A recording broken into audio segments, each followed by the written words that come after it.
Good morning, नमस्कार, अस्सलाम वालेकुम। फार्मेसी एजुकेशन के ऊपर ये दूसरा वीडियो है। पहला वीडियो डी फार्मेसी के ऊपर बनाया गया था, जिसके काफ़ी बेहतरीन रिस्पांस और कमेंट के बाद ये वीडियो बी फार्मेसी के ऊपर बनाया जा रहा है। ये वीडियो उन सभी छात्र छात्राओं और अभिभावकों के लिए खास हो सकता है जो अपना करियर बी फार्मेसी लेकर बनाना चाहते हैं। मैं दावे के साथ कह सकता हूं कि बी फार्मेसी लेकर अपना करियर बना रहे उन सभी छात्र छात्राओं के लिए ये वीडियो बहुत खास हो सकता है। इस वीडियो को अगर आप पूरा देखते हैं तो आपके उन सारे सवालों का जवाब आपको मिल जाएगा जो आपके मन में है। एज लिमिट को लेकर के, परसेंटेज ऑफ मार्क्स को लेकर के, बी फार्मेसी के ड्यूरेशन को लेकर के, बी फार्मेसी करने के बाद जॉब अपॉर्चुनिटीज़ को लेकर के, एडमिशन क्राइटेरिया को लेकर के, इंट्रेंस एग्जाम्स को लेकर के और बहुत सारे सवाल जो आपके मन में थे। यदि आप इस वीडियो को पूरा देखते हैं तो आपके इन सारे सवालों के जवाब इस वीडियो में आगे मिल जाएंगे।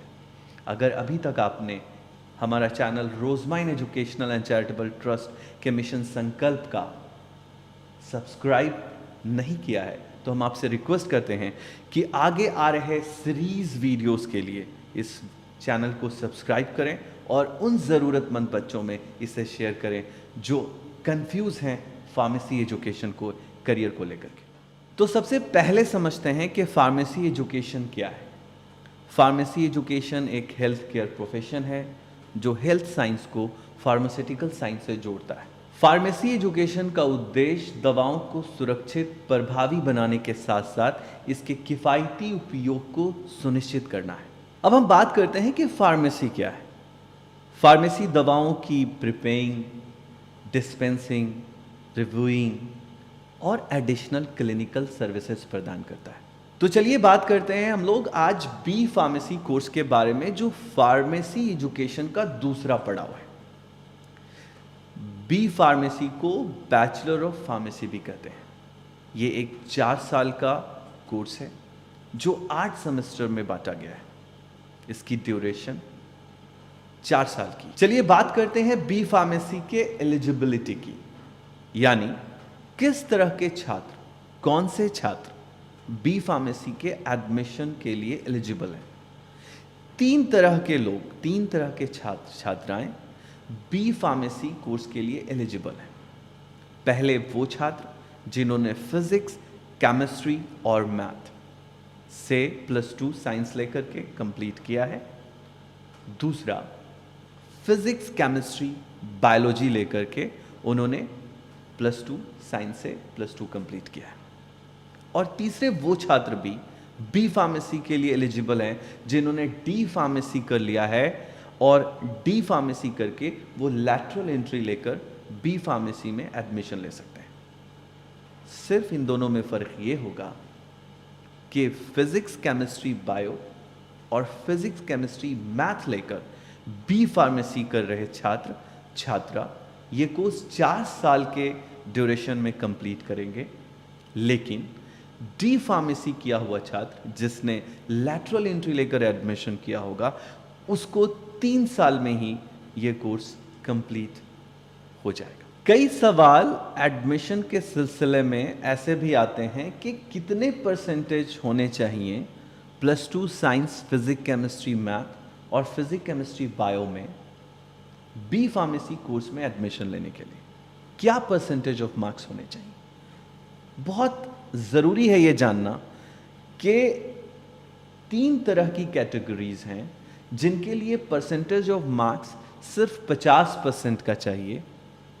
जो ओबीसी, जनरल और माइनॉरिटी कैंडिडेट हैं उनको, उन छात्र छात्राओं को 50% के मार्क्स पर उनका नामांकन की प्रक्रिया पूरी की जा सकती है। दूसरे वो छात्र जो SC/ST कैटेगरी से बिलोंग करते हैं उन छात्रों को कई भारत की यूनिवर्सिटी, भारतवर्ष में कन्याकुमारी से कश्मीर तक की राज्य स्तरीय यूनिवर्सिटीज़ 40 और 45% में भी एडमिशन देती हैं। कई छात्र एडमिशन की प्रक्रिया के बारे में ये नहीं जानते कि एज लिमिट क्या होना चाहिए। एज लिमिट 17 साल मिनिमम ज़रूरी होता है किसी भी छात्र छात्रा के नामांकन की प्रक्रिया को पूरा करने के लिए, चाहे वो किसी भी राज्य की यूनिवर्सिटी में नामांकन लेने जा रहे हों, उनका एज लिमिट मिनिमम 17 साल होना चाहिए। डिप्लोमा फार्मेसी के वीडियो अपलोड होने के बाद कई छात्रों ने कमेंट बॉक्स और हमारे मेल पे ये सवाल किया कि क्या वो डिप्लोमा फार्मेसी के करने के बाद जिस जॉब में हैं, साथ ही साथ वो बी फार्मेसी का कोर्स डिस्टेंस प्रोग्राम में कर सकते हैं कि नहीं। जवाब है बिल्कुल नहीं, क्योंकि बी फार्मेसी एक प्रैक्टिकल बेस्ड कोर्स है और किसी भी तरीके से बी फार्मेसी कोर्स को डिस्टेंस लर्निंग प्रोग्राम में नहीं कराया जा सकता। फार्मेसी काउंसिल ऑफ इंडिया ने कई कॉलेजों को नोटिसेस भेजी हैं जब ऐसा पाया गया कि फार्मेसी में बी फार्मेसी कोर्स को डिस्टेंस से और नॉन अटेंडिंग कैंडिडेट्स को फाइनल एग्जाम्स में लाकर बैठाया जा रहा है। कई छात्र छात्रा जो फार्मेसी में अपना करियर बनाना चाहते हैं, +2 करने के बाद ये भी सवाल पूछते हैं कि किस तरह के एंट्रेंस एग्जाम दे करके वो बी फार्मेसी में एडमिशन ले सकते हैं।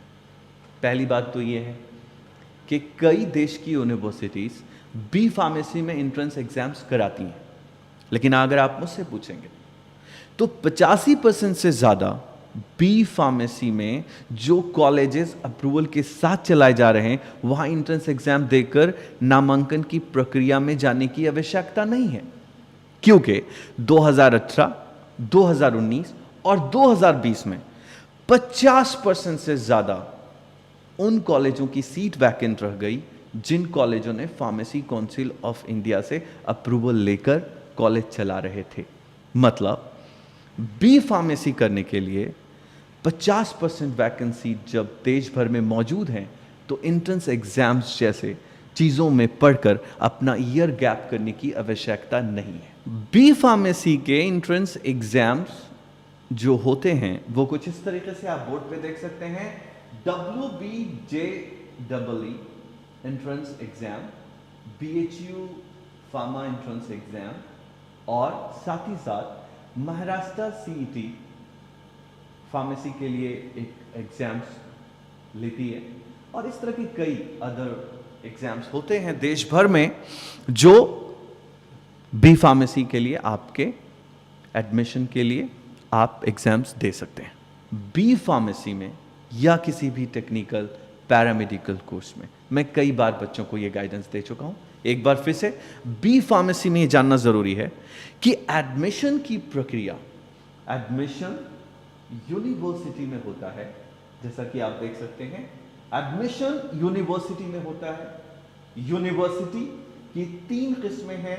A central government university, B state government university, C private deemed university. ये 3 प्रकार की जो यूनिवर्सिटीज हैं, ज्यादातर सेंट्रल गवर्नमेंट जो A है, central government university grant commission system के अंदर में डायरेक्ट एडमिशन के प्रावधान नहीं। मतलब किसी भी छात्रा को यदि B pharmacy course central government से करना है तो उसे हर हाल में सेंट्रल गवर्नमेंट के एग्जाम्स के थ्रू बी फार्मेसी में सीट्स मिलेगी।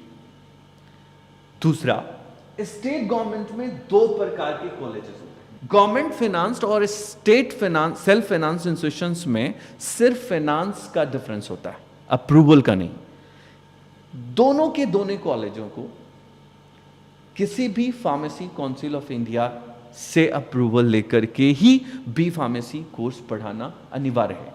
मतलब इन दोनों कॉलेजों को बी फार्मेसी पढ़ाने के लिए फार्मेसी काउंसिल ऑफ इंडिया से अप्रूवल अनिवार्य होगा।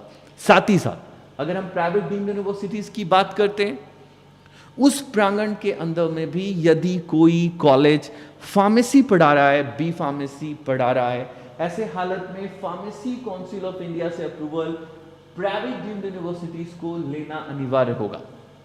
मतलब किसी भी डीम्ड यूनिवर्सिटी और प्राइवेट सिटी के प्रांगण में कई ऐसे टेक्निकल कोर्स हैं जिसमें उन्हें सेंट्रल अथॉरिटी, सेंट्रल बॉडीज से अप्रूवल नहीं लेना पड़ता। जैसे AICTE की अप्रूवल इंजीनियरिंग पढ़ाने के लिए किसी प्राइवेट यूनिवर्सिटी को नहीं लेनी पड़ती। और ऐसे कई कोर्सेज हैं जब प्राइवेट यूनिवर्सिटीज मनमानी तरीके से शिक्षा को अपने प्रांगण में complete duration of the course कराने के बीच में कोई अप्रूवल्स नहीं लेते। लेकिन बी फार्मेसी कोर्स एक डायनामिक कोर्स है, एक प्योर कोर्स है। इस कोर्स में संस्था चाहे सेंट्रल गवर्नमेंट की हो, संस्था चाहे स्टेट गवर्नमेंट की हो, चाहे वो प्राइवेट डीम्ड यूनिवर्सिटी के प्रांगण में चल रही हो, तीनों हालात में फार्मेसी काउंसिल ऑफ इंडिया से संस्थान का अप्रूवल होना अनिवार्य होता है। साथ ही साथ किसी भी छात्र छात्रा को और अभिभावक को एडमिशन की प्रक्रिया में जाने से पहले उसे फार्मा काउंसिल ऑफ इंडिया की वेबसाइट पर संस्थान का नाम चेक करना जरूरी है, क्योंकि कई बार हर साल किसी संस्थान को pharmacy council of India approval नहीं देती। इसका मतलब लाइफ टाइम किसी के पास भी फार्मेसी काउंसिल ऑफ इंडिया की अप्रूवल नहीं होती। हर साल अपने आप को, संस्था को प्रूव करना पड़ता है। क्वालिटी के साथ फार्मेसी काउंसिल ऑफ इंडिया अपने एक्सपर्ट टीम को वेरिफिकेशन के लिए भेजती है कैंपस के प्रांगण में। हर साल वेरिफिकेशन के बाद ही pharmacy council of India campus को फार्मेसी काउंसिल ऑफ इंडिया की अप्रूवल देती है। देश भर की फीस एनालिसिस रिपोर्ट के आधार पे जो फीस स्ट्रक्चर आपको बताया गया, वो फीस स्ट्रक्चर कई ऐसे बच्चे हैं जो दे ही नहीं सकते। पैसे के अभाव में बी फार्मा क्या कई ऐसे छोटे कोर्सेज भी करना उनके लिए असंभव है। मैं हमेशा से कहता रहा हूँ पिछले हर वीडियो में कि सरकारी फीस स्ट्रक्चर, चाहे वो सेंट्रल गवर्नमेंट का हो या स्टेट गवर्नमेंट का हो या प्राइवेट डीम्ड यूनिवर्सिटीज़ का,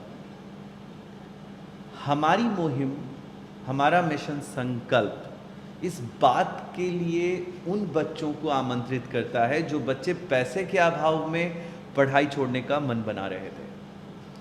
कोई भी फीस स्ट्रक्चर हो, कहीं की भी हो, किसी राज्य की हो, चाहे वो देश के हिंदुस्तान के बच्चों के लिए हो, चाहे नेपाल छात्र छात्राओं के लिए हो, हमारी फीस स्ट्रक्चर एक होगी। खाने रहने की फीस स्ट्रक्चर पर ही हम बच्चों की फीस की जिम्मेदारी लेते हुए उनके सपनों को पंख देने का काम करेंगे।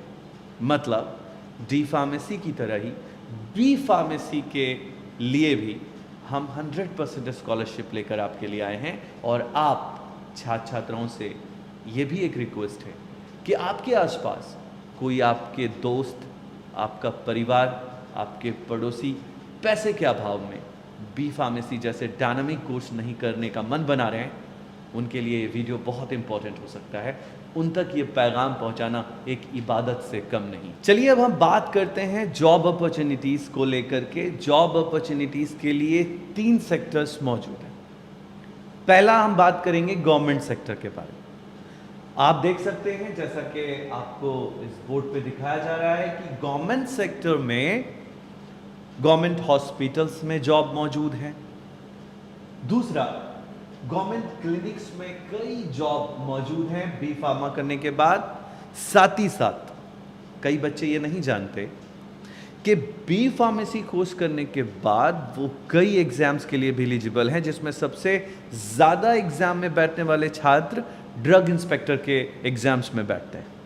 आप ऐसे कई यूपीएससी एग्जाम्स में और इस एग्जाम में बैठने के लिए एक एलिजिबल कैंडिडेट है, जैसा कि आपको इस बोर्ड पे दिखाया जा रहा है। एग्जाम्स के नाम हैं ESIC, MCD, NDMC, army, navy और साथ ही साथ UPSC level exams, SSC level exams, state PSC jobs, IBPS job. इस प्रकार के एग्जाम्स के लिए बी फार्मेसी के छात्र गवर्नमेंट सेक्टर्स में जाने के लिए एक एलिजिबल कैंडिडेट है। अब हम बात करते हैं जॉब अपॉर्चुनिटीज प्राइवेट इंडस्ट्रीज के अंदर में।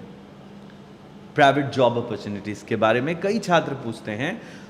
बहुत सारी जॉब प्राइवेट जॉब अपॉर्चुनिटीज के रूप में उन छात्रों के लिए सामने होती हैं उनके करियर को लेकर के।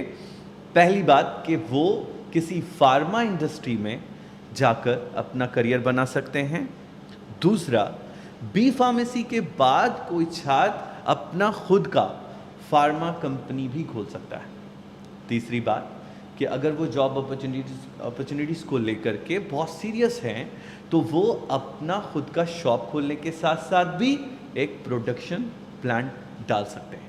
ये बात बताना बहुत ज़रूरी है कि D pharmacy candidate production plant नहीं डाल सकते, प्रोडक्शन में नहीं जा सकते, लेकिन बी फार्मेसी के कैंडिडेट के लिए प्रोडक्शन में जाना आसान रास्ता है।